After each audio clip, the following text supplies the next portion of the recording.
In this short course, you will learn the basic concepts of paper and electronic records. You will also learn some good documentation practices and guidelines on where and how to store these records properly. Quality standards continue to tighten up in the life sciences sector and GXP. This short course is applicable to GXP guidelines, which apply to the group of good practice guides governing the preclinical, clinical, manufacturing, testing, storage, distribution, and post-market activities for regulated pharmaceuticals, biologicals, and medical devices, including good laboratory practices, good clinical practices, good manufacturing practices, good pharmacovigilance practices, and good distribution practices. One of the most important issues to address in GXP is what to register and how to register it. In the GXP industry, experts often say that if it isn't documented, it didn't happen, or if it is not written down, it is just a myth. This is why activities should be documented, to serve as written proof that something happened. For this reason, good documentation practices, GDocP, are critical. Records are used for this exact purpose.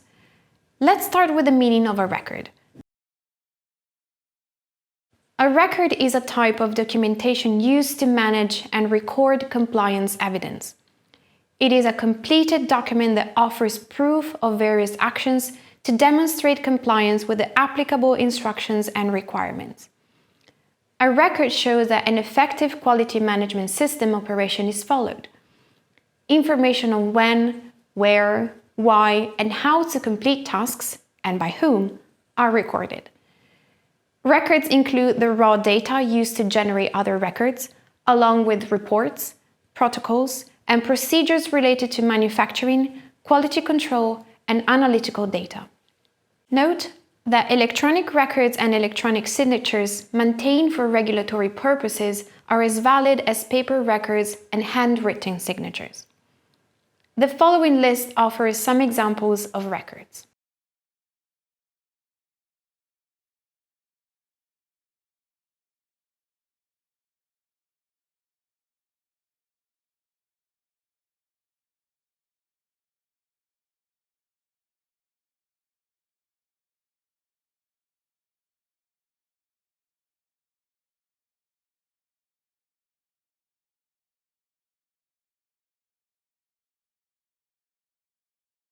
Records may exist in electronic, paper, or hybrid form.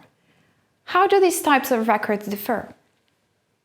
An electronic record, according to 21 CFR Part 11, is any combination of text, graphics, data, audio, pictorial, or other information representation in digital form that is created, modified, maintained, archived, retrieved, or distributed by a computer system. When you print electronic records, you can treat them like paper records. What are Part 11 records? These records must be maintained under predicate rule requirements, such as 21 CFR Part 11. Any information generated and stored within an electronic system is a Part 11 record. In addition, Part 11 records consist of records that are maintained in electronic format instead of paper format, as well as records that are maintained in electronic format in addition to paper format. This is why it is important that for each type of record used in regulated activities, you define an SOP in advance if you rely on electronic records or paper records. Now let's discuss the meaning of a hybrid system. The hybrid system combines paper records and electronic records. It can also combine paper records and electronic signatures or handwritten signatures executed to electronic records.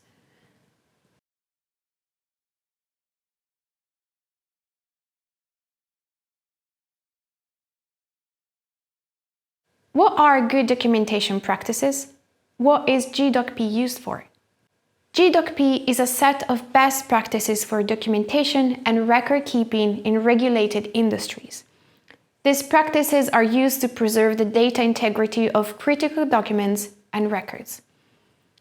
Records must follow the GDOC-P when they are related to GXP processes, material or product identity, quality, purity, strength, and safety, the validated state of GXP manufacturers, facilities, equipment, computer systems, and testing methods.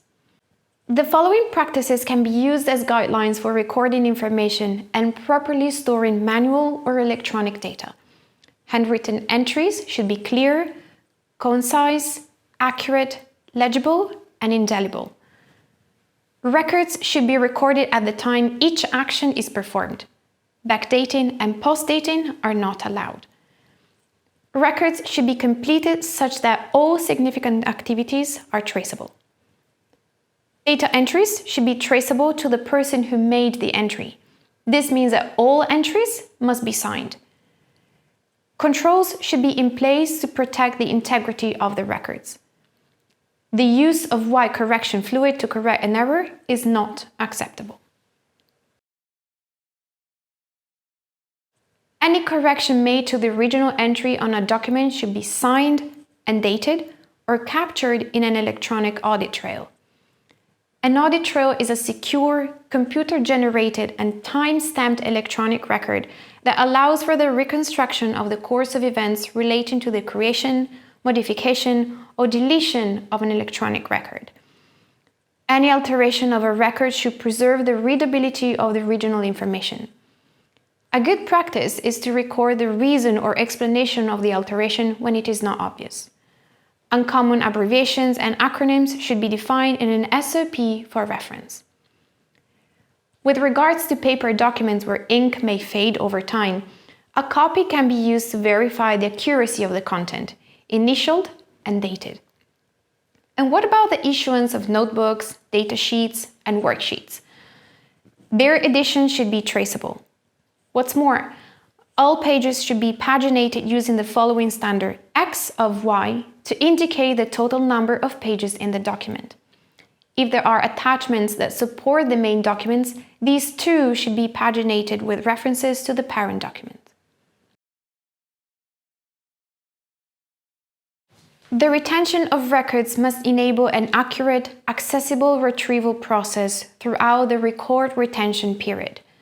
This period should be defined by your organization based on regulatory rules. Generally, paper records must be stored in a secure place in environmentally controlled facilities to prevent loss or destruction. A locked safe room can be used, or a cabinet with access limited to authorized persons. You must also apply further secure controls to ensure the record's integrity. Electronic records should be stored remotely in the cloud or on a local hard drive or server. Records that are stored in an automated data processing system must be backed up to guarantee data integrity. The physical location of the backup should be separate from the original record, preferably in different buildings.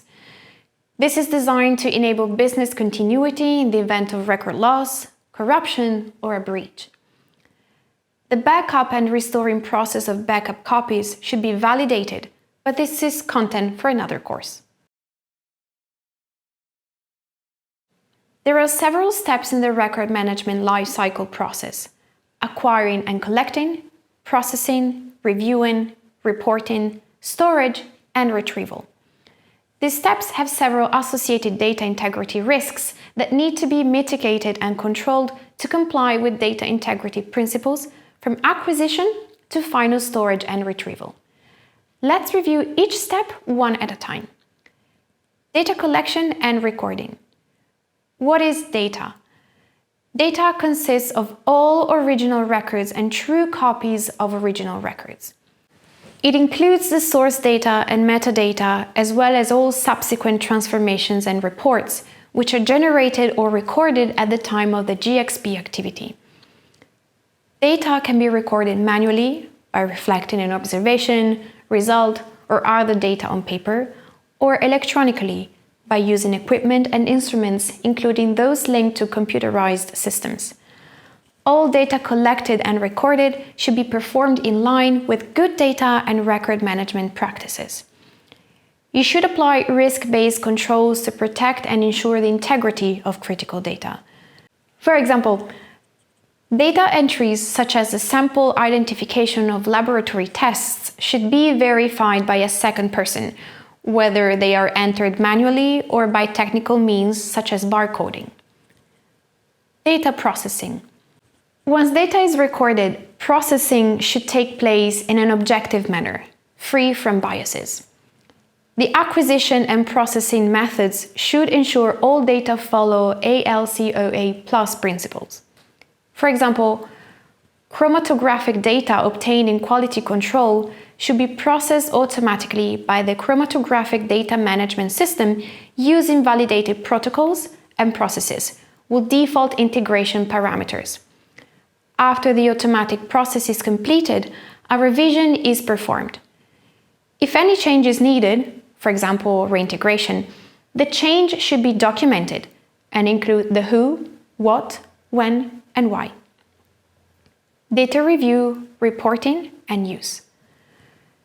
The original data obtained in paper and electronic records should be reviewed once the previous processes are completed. The revision process should be performed by a second person who did not perform the task at hand to ensure the information is correct, accurate, and compliant with established standards. As a reviewer, you should also consider the entire set of reported data in the revision process. This means including checks of all locations where data may have been stored. Take special care to review locations where voided, deleted, invalid, or rejected data can be stored, such as the electronic trash bin. Trash bins are not allowed, so it is best to disable this option entirely. A conclusion following the review of the original data, metadata, and audit trail should be documented, signed, and dated by the reviewer or approver to confirm the review has been performed. The audit trail must reflect users, dates, times, original data and results, changes, and reasons for any changes. Unsigned and incomplete records should not be used to perform any task or serve as evidence of a completed task. Critical data can be logged after the data in the audit trail are verified and reviewed to detect any alterations. Data storage, retention, and retrieval. Original records generated over the course of GXP activities must be maintained throughout the record retention period in a manner that allows for the full reconstruction of the GXP activities. When archiving electronic data, it is important to ensure all associated metadata is archived with the relevant dataset, or at the very least, that it is traceable to the data. The metadata is any data about data.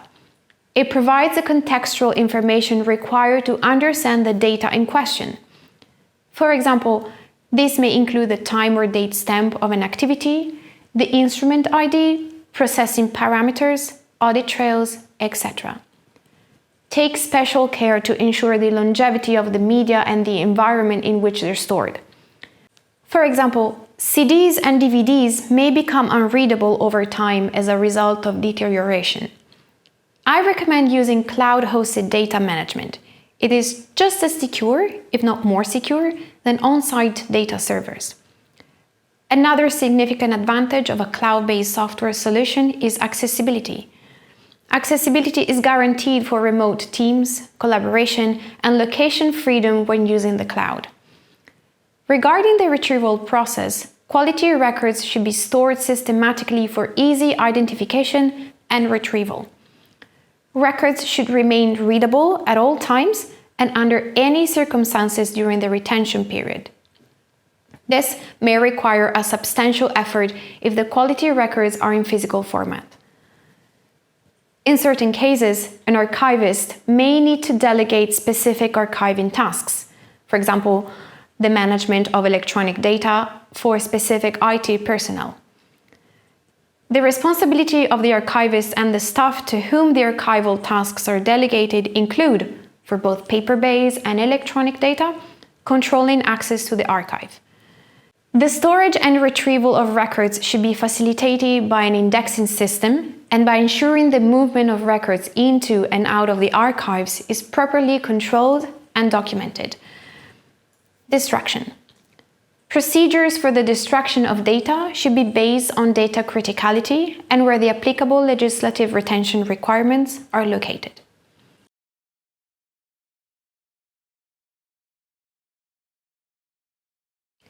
Although electronic systems are gaining popularity, some organizations are still using paper-based systems. Paper-based systems are not efficient or effective for companies with multiple sites and more than 100 employees. They are prone to human error, and maintaining control of all documents can be challenging. For example, if you try to investigate non-conformities in a paper-based system, you will find that papers are often located in different offices and that trends are not automatically generated. This means the process of finding the root cause and implementing effective CAPAs is delayed. A hybrid system is a combination of manual and electronic systems. Keep in mind that document control can take up to 30% of an employee's time. This adds minimal value and decreases productivity in other areas if a company remains paper-centered and does not jump to digital. If you're growing, you will be overwhelmed by paperwork sooner rather than later. You will be exposed to increased compliance risks by remaining paper-based as well. The solution? Think about transitioning to electronic-based systems in the near future.